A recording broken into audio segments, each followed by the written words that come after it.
Hello and welcome to Transforming Tomorrow, the podcast from the Pentland Centre for Sustainability in Business. I'm Paul Turner. And I'm Professor Jane Bevington. Today we're keeping our friends close and our enemies closer, because we're chatting to the man who beat us out for an award about entrepreneurship, its importance in rural areas, and the role of university research in the real world.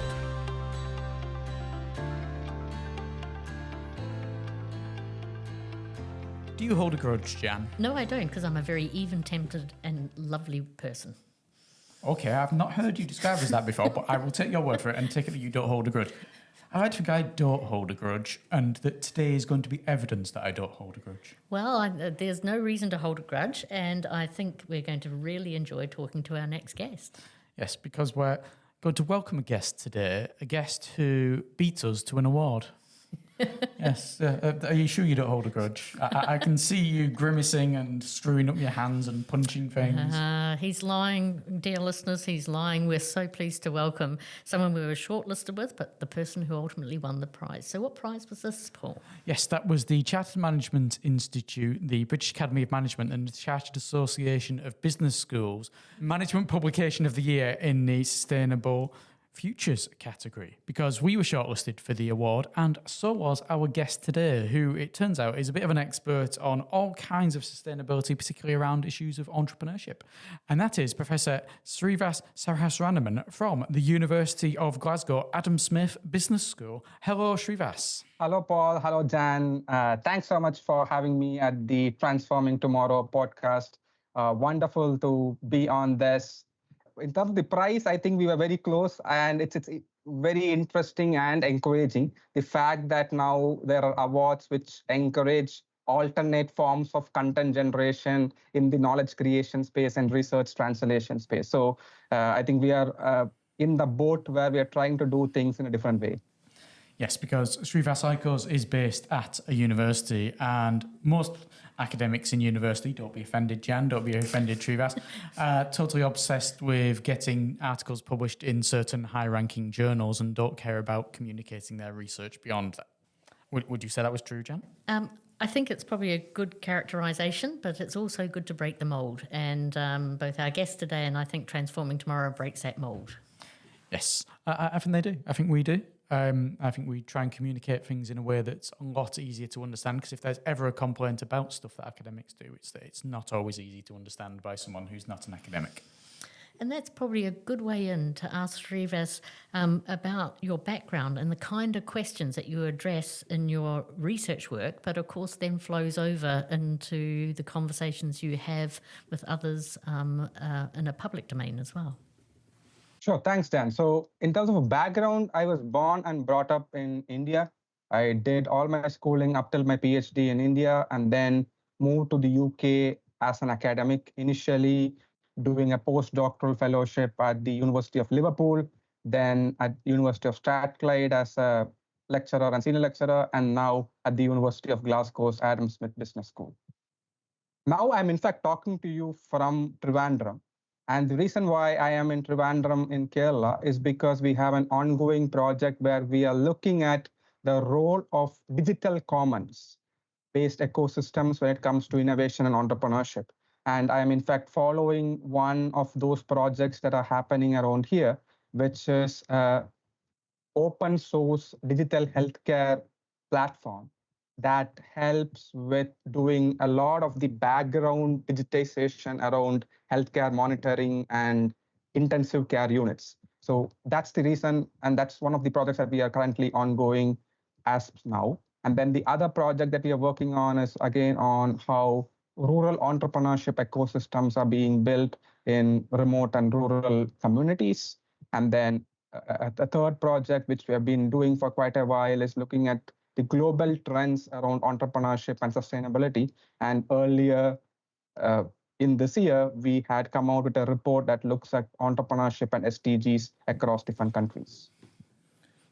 So never mind all of that. I want to know about how you won an award and we didn't.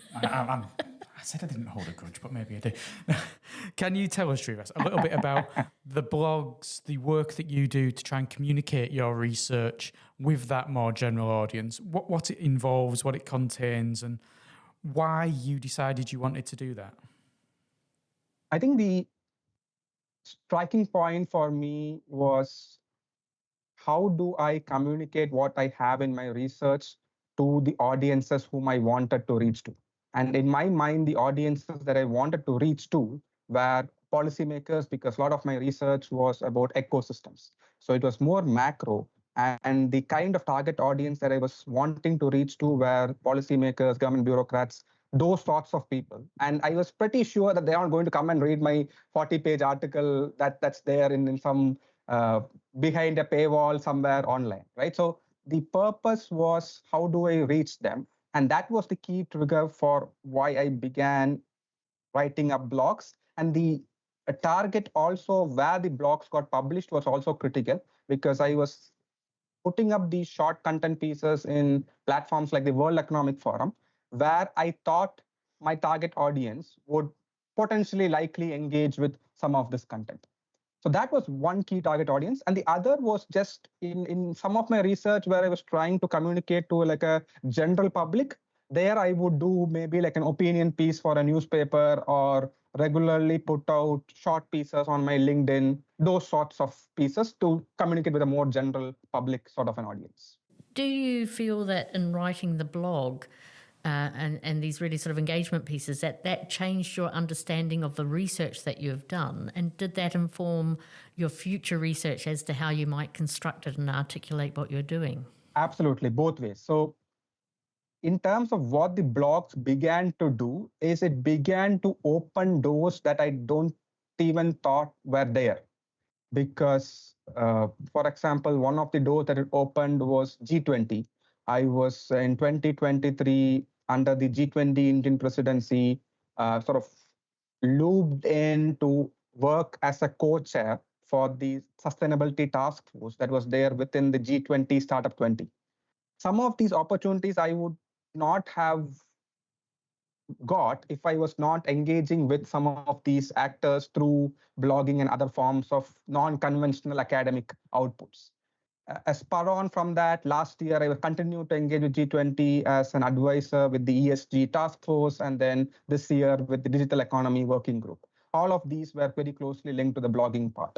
And another totally unexpected thing that happened is in 2020, around COVID, I had written a blog around the innovations that were coming up around COVID times. 3 years later, I wrote the blog. I knew it had quite a bit of readership, but 2023, when I was sort of in YouTube searching my name, before any of my own content came, as in any of the videos that I would have put up myself, there was another 2, 3 videos which had my name in it. I went in and saw like, who is this that's talking about me? Surprisingly, that blog, which I had written in 2020, had become part of the curriculum of uh, in the university in Andhra Pradesh, where they were using it not for innovation, not for entrepreneurship, but apparently that blog has been referred to as material in the English language course because they wanted diversity of topics being discussed in an English language course, not just your conventional Shakespeare's. And apparently, my blog is now being used there. So if you go and look at conversation for the readership on that particular blog, that had about 60K readership because now it's part of this curriculum. So every year, the students are reading it, and there are explainer videos on YouTube trying to break down that article to make it easy to consume. So totally unexpected, not even thought that was a area where it will go, but those sorts of things also kind of happen from a blogging standpoint. Yeah. Something I find interesting is that there's a lot of emphasis placed now, particularly in the UK higher education system, around impact of work when it comes to the Research Excellence Framework, REF, which is something that a lot of universities work towards to demonstrate their research excellence across the board compared to other universities in the country. Much of that is down to the actual practical impact of your work. And what you're saying sounds to me is that, yes, you can publish in really high quality journals, absolutely brilliant. It's really well respected within the academic field, but you're not necessarily going to have them read by government, by policymakers, by business, by students on a program, at a university who are getting assigned it as part of their coursework. But by doing things that are more accessible, that don't have that traditional academic luster to them, you can reach a lot further. Yeah, absolutely. Totally with you on that. And just one more example there would be like as a thought exercise, I was thinking about, let's say, the future of AI and how it might influence the future of humanity. And it started off as a thought exercise and wrote up a blog that was just summarizing what my thoughts are. And that has, in fact, now become a full stream research portfolio pipeline for me because that blog really took off. It blew off almost in sort of current virality terms because I was then getting people who were like working in AI and faith called in to do a seminar at Cambridge around the future of intelligence, called in for podcasts that were talking about AA and faith, which is absolutely nothing to do with my business school sort of portfolio. And interestingly, I also had startups who are working in the space of cultural heritage and technology reaching out to know more about what I was doing. And building on from that, now I have multiple sort of early stage research pieces where we are looking at this intersection between cultural heritage, emerging tech, and startups, and how are the intersection of these happening. So a whole portfolio of new research happened because a thought exercise related blog did what it did. And I have a whole stream of research that's sort of now building up as a post hoc of that. That's really fantastic. And I think that really speaks to not necessarily putting out summaries of research, but putting out summaries of ideas and thinking. And it doesn't have to be the final polished, perfect thing that's out in a journal that's somehow made into a mini blog, that actually they're different flavors and varieties. The other reason why we're keen to have you with us is that you're Keen. Well, I don't go that far. We are keen. I am keen. But the reason why I am keen to have you with us is, of course, you won the award for Sustainable Futures. So I think that we should, I think it's been really interesting to talk about the blog, but it was nice to get into the real depth of your expertise as well. So what trends are you seeing in global entrepreneurship and sustainability? The background to answering this question comes from the recent report that we have brought out from the Global Entrepreneurship Monitor that is looking at the intersection between entrepreneurs and their engagement with sustainability. The top trend that we are finding from that piece of work is, while in the global north, where we are sort of now having this conversation, while there is a lot of talk in terms of sustainability, if you look at actual numbers, particularly about entrepreneurs engaging with sustainability, the global south is taking a big lead. Let me give you some stats to back this up. The highest proportion of entrepreneurs who were meeting the sustainability criteria, which is around your environmental sustainability related goals, were from Latin America and the Caribbean region. In comparison, especially in Europe, we saw that less than 1 in 6 new entrepreneurs in countries like Norway, Italy, and Poland were actually meeting the sustainability criteria that we were following. And the speculation that we have in terms of why this might be happening is because the global south is probably seeing a lot more of the adverse impact of sustainability. And that, be it your floods, be it your health crisis, be it other forms of climate effects, that the entrepreneurs are naturally tuned and are responding to that through innovative responses. And thus, a higher proportion of the global south seem to be engaging with sustainability in the actual numbers. The other trend that we find, which we again thought was very interesting, is what we are calling as the paradox between what we might think as SDG awareness and SDG action. To give you an example, in countries like Sudan and Chile and Qatar, we found that there is relatively lower proportion of entrepreneurs who actually say that they are aware of SDGs in terms of what the UN defines as SDGs. But these countries had a relatively high proportion of the new entrepreneurs actually meeting sustainability criteria. So there might be this paradox between what we know as SDGs and who are actually already engaging in it in terms of action. So those are some highlight trends which we are finding from that piece of research. It's really interesting that entrepreneurs in the global north aren't necessarily as engaged in SDGs, ESGs as you might expect, and by the sounds of it, not as much as they are in various areas of the global south. And I suppose that becomes a problem if, as researchers in the global north, we only look at research sites in the global north, because there'll be a whole range of practice which is totally invisible, either because we're not looking in those places, or maybe we don't have the language and cultural skills to be able to engage properly with entrepreneurs. Or you've got the thing as well where if you do look at the global south, you're applying global north norms to what you're looking at and assuming they should be matching up to the norms in the global north when there is a totally different ecosystem down there. Absolutely. Let me give you an example to, in fact, reiterate that point that you just now said, Paul. In January, I was spending some time in the place called Jabua. This is in the state of Madhya Pradesh in India. This is predominantly indigenous community area. And there is a social enterprise there called Shivganga Jabua that's been working with this tribal community for a number of years in engaging with rural youth employment, engaging with water issues, all of that. I was there, and one of their volunteers was just taking me around.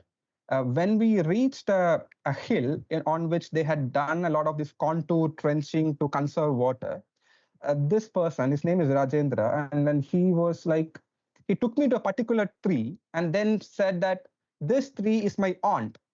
And I was like, what do you mean? And he said, apparently in their tradition, sub-communities by their second name are linked to particular natural resources. And the purpose behind that link is that if you are from that particular sub-community, you are then expected to be the guardians of that particular natural resource. In his case, it happened to be that class of trees. And he said, we treat this class of trees as our aunt. And so that sort of a cultural norm orientation of how nature is viewed almost in a daily life, everyday life setting is something that we might not really think from a pure global north lens. But in an actual reality of a global south indigenous tribal community, this is how they are viewing nature. And that tells us a very different way of how sustainability might be thought about in these settings compared to how we think about otherwise. Yeah, that's fascinating. It is, and so you've mentioned you're in India now. You've been to India quite a few times for your research. What specific angles around entrepreneurship and the SDGs do you work on whilst you're in India? A couple of them are of particular interest currently.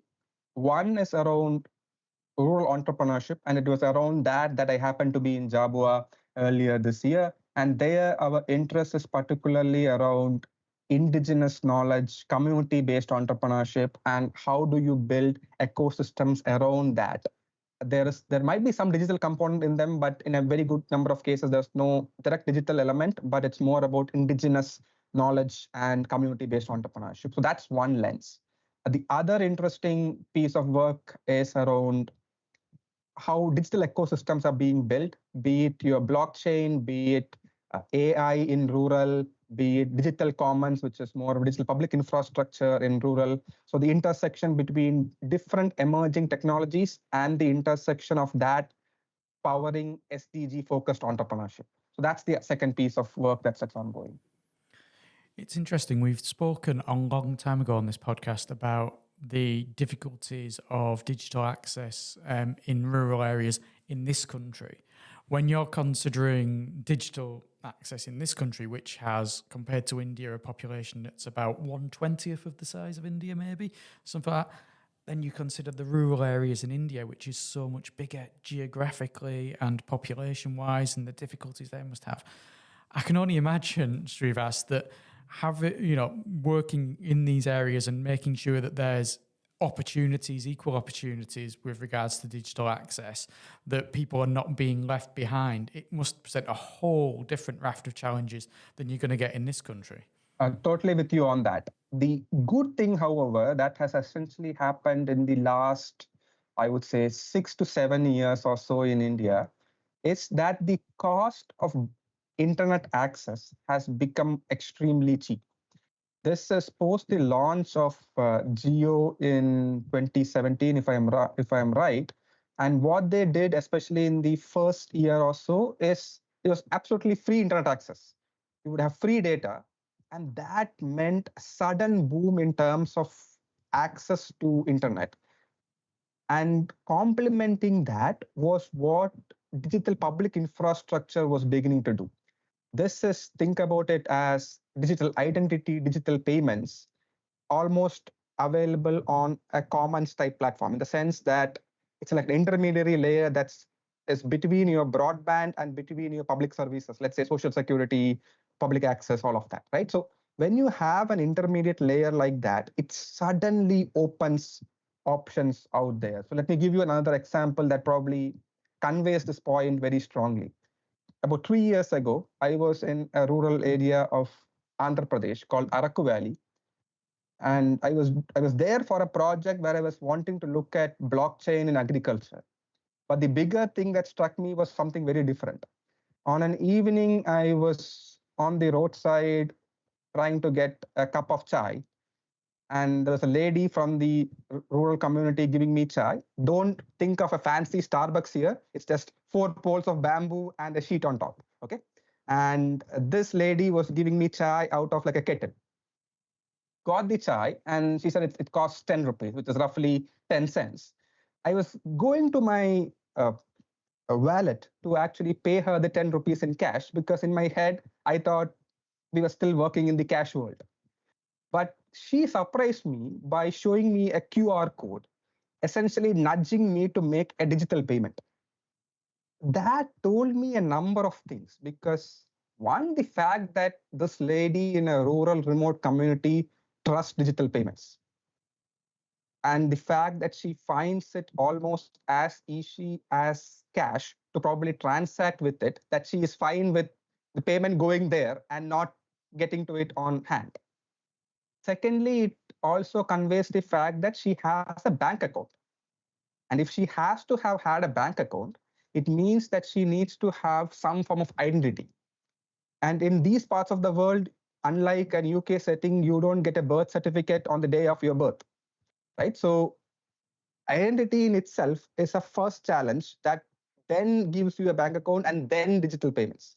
And all of these three were there in this one action, right? And what has happened in the background of this is the digital public infrastructure that's been built out over the last 10, 12 years, which has elements of Aadhaar, which is the identity part, which has digital payments through United Payments Interface.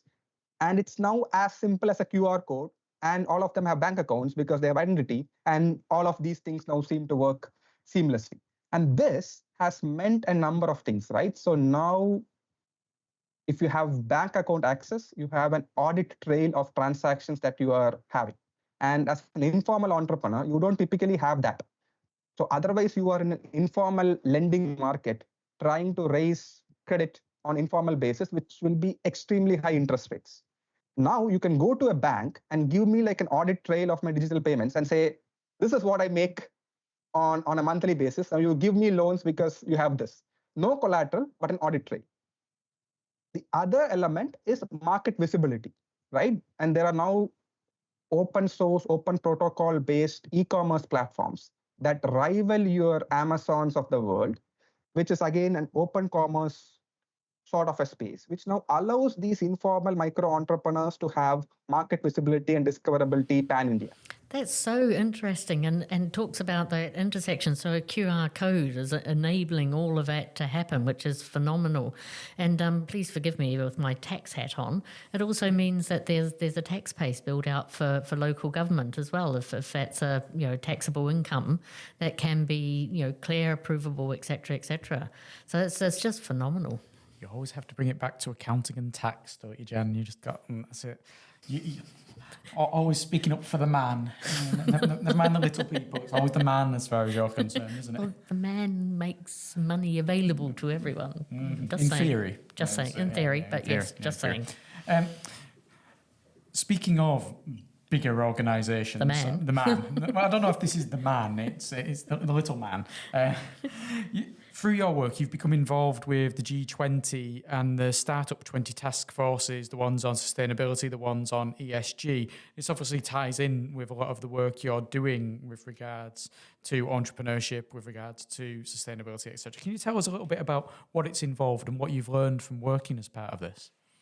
What it's involved is the opportunity to engage with policy making in some way. So prior to 2023, I would have hardly even spoken to a politician or anybody in that sort of a space, right? And this was sort of my first big break, if you want to call it that, that allowed me to be on the same table just to understand the mind and the process. So that was one key learning for me. What happened as an outcome is we created like a policy communique. There was a policy paper on sustainability that each of the task forces created, and that contributed to an overall policy communique, which was then given to the G20 leaders at the G20 summit in 2023. So that was what happened in the first year of this. Last year, under the Brazil's presidency, because I was involved in the first year, well, some of the people in the larger group knew about me, but I was not that involved as I was involved in the first year, where I was the co-chair of the whole task force itself. In the second year, last year we had a piece of literature review that came out in the Journal of Management that was focusing on the literature review for about 40 years on how organizations engage with poverty. And after the literature review piece came out in JOM, we wrote up a blog on that in the World Economic Forum. And I was just put up that in some of the WhatsApp groups, which I was previously a part of in these G20 groups. And coincidentally, the G20 Brazil team saw that, and then they followed up to know more about what we were doing and what our insights from the research was and all of that. And then they looped me in to become an advisor with the ESG task force last year, and contributed insights from what we know from research around entrepreneurship and poverty, because they were particularly interested last year around entrepreneurship and solidarity economy, because Brazil has a big solidarity economy focus, right? So they wanted insights that could link into that larger story that we're working on. And this seemed to fit very well with their orientation. And that's how I became involved with the ESG task force last year, in a minor role compared to the first year, but still contributing more of these insights from poverty entrepreneurship to their work. And this year, as I said earlier in the conversation as well, we have an ongoing project where we are working on digital commons and the role of digital commons for entrepreneurship. And we had a short piece around this in the Stanford Social Innovation Review late last year, where we were talking about some of the examples that I mentioned to you earlier about this Araku Valley and public infrastructure and all of that. And this year, Digital Economy Working Group of the G20 was interested particularly in thinking about innovative responses to how micro enterprises in the global south could be digitally enabled. And they happened to see some of this work, and they said, like, can you kind of come in and add to the policy note that we are writing around digitization for micro enterprises? And that became the route for how I am now engaging with the G20 South Africa Digital Economy Working Group. So that's been the sort of engagement, largely outputs being policy notes or policy communiques, but engagement across different strands. It comes back again to that communicating to a different audience than is the natural forum for academic work that comes out of universities, doesn't it, Jen? It is, but what I like about it is, particularly if you're an academic looking at global trends, your ability to pick up and translate and to provide insight to between different countries or between different institutional settings is there as well. So a really good sort of bit of glue in the system as well, and that should be a really great role for academics to be involved in as well. So Shrivas, we're coming towards the end of our conversation, so there's two areas we're going to go through now, one of them very happy and one of them a bit more depressing. We'll start with the depressing first and we'll end on a slightly happier note. So what sustainability challenges can you see arising at the moment? We've got very challenging circumstances. We've got governments in certain parts of the world that have come out and said they don't essentially believe in sustainability and you want to have nothing to do with it. You've got a drive back against things like equality, diversity, etc. in certain parts. You've got companies that are withdrawing their ESG policies, etc., everything like that. What challenges are you noticing with regards to your particular areas of research? So very clearly what you said, which is government orientation, the political orientations in different parts being different. And that has challenges in terms of, let's say, if you think about startups, it's harder for you to think about scaling when the awareness and the language around SDGs and circularity, for instance, is very different in different countries, right? So that comes with challenges in terms of how do you build a global business case around, let's say, a particular technology or technology-linked venturing that's linked to sustainability. So that is that. The other piece is very clearly there's certain parts of the global West which is dropping the ball when it comes to sustainability, which is part of the narrative. But the equally positive aspect is other parts really picking it up. Now, if you look at trends, let's say around electric vehicles in China, over 60% of the new vehicle registrations last year in China were electric vehicles.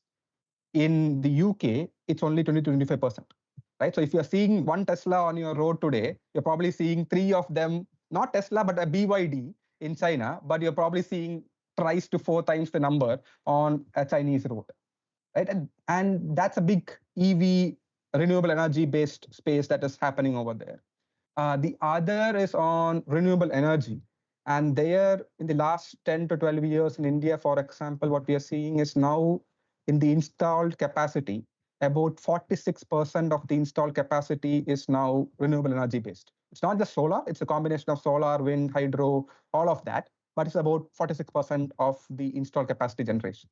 And these trends are beginning to show us the story of what is possible in other parts of the world, even when a certain part of the world, from a political narrative standpoint, is probably dropping the ball on sustainability. Others are picking it up well in how it's being pushed on. And I suppose that leads us quite naturally into our final question, which is what do you find inspiring about the work that you do? For me, especially since in the last 3-4 years, what's been most exciting for me is to look at entrepreneurship from a community empowerment standpoint and look at it from the intersection of not just the stakeholders, which is from the community standpoint, but look at the intersection between entrepreneurship, innovation, and policy. So having this sort of a broader vision to how I am beginning to look at my research is allowing me to think about outcomes and outlets and outputs in much more different ways and not just think about that one article. Yes, my 2 articles will come, but there is a whole set of other things that I'm doing around it, right from podcasts like this to writing my blogs, to writing my LinkedIn posts, to talking to policymakers, to a whole host of other things. And that is now personally for me a lot more satisfying as a journey, and not just think about everything from that next ABS 3, ABS 4, FT50 journal output. Keeps bringing it back to that broad conversation and that broader communication, rather, and showing that, work that's done here in the university isn't just done in an ivory tower, and it doesn't, just apply to us within the walls of the university. Absolutely. And I'm so pleased that you won the Management Publication of the Year award. Speak for yourself. In the Sustainable Futures category. I'm going to ignore my co-host, because we would have never have met if we hadn't been at the ceremony when it was announced, etc. And so I certainly personally have found it hugely enlivening to see what you're doing. And at the Pentland Centre, we have occasional blogs, but we haven't actually really focused down on that blog space. So I'm going to take inspiration from you and try to craft that over the next couple of years. Shrivas, thank you very much for joining us. Congratulations on the award, I say begrudgingly, but no, seriously, congratulations on the award. The blog and the work that you do is really inspiring. Thanks very much for talking to us about it. Thank you so much, Paul, and for kind of hosting me on this Transforming Tomorrow podcast. Fantastic to talk to you both on the podcast. I don't know if I begrudge Shrivas winning the award as much as I did before that, because he's been very nice and come on our podcast. I think the more I find out about his work and hearing him talk about it, the more I think, yeah, absolutely, he's a superstar. I really loved his work. There's so much of interest there, and he's obviously out in the field an awful lot. I mean, he spoke to us from India, where he's currently in the middle of his field work out there, and seeing how he's applying issues around sustainability, around entrepreneurship, around AI.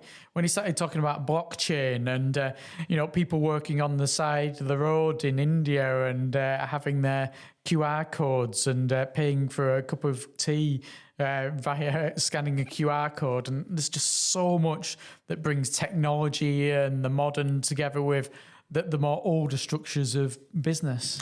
And what I liked about his examples, and it's very hard sometimes if you're purely working in a European or a UK context, is that his examples from the global south made it really clear that the innovation is there. It's not necessarily here, but also that people aren't shy of going for QR codes because they can see the benefits.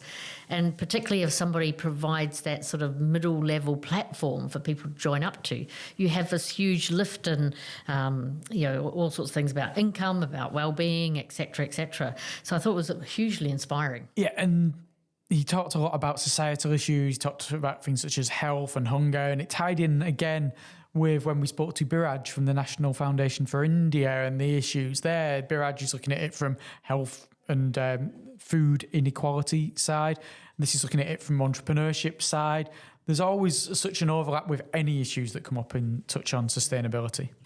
And particularly for our listeners who are in the academic world, his story about how the blog has changed his approach to research, how the blog has opened up opportunities to engage with policymakers, which then leads him into different questions than he would have had before, is something that I'm sure you heard it when you listened to the podcast, but which is something from the podcast I really don't want to lose. That sense that being more open to the world of practice and to be more willing to communicate in a whole variety of ways will actually yield really good quality results, not just from the communication and the impact side, but from how you can inform yourself as a scholar to ask better questions.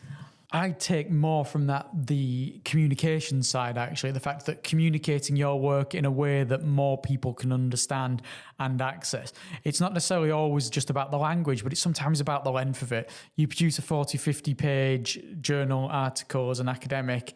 It might be in the top-rated journal in its field, and that's absolutely brilliant academically. The chance of anyone from the street ever coming across that, let alone reading it, is minimal.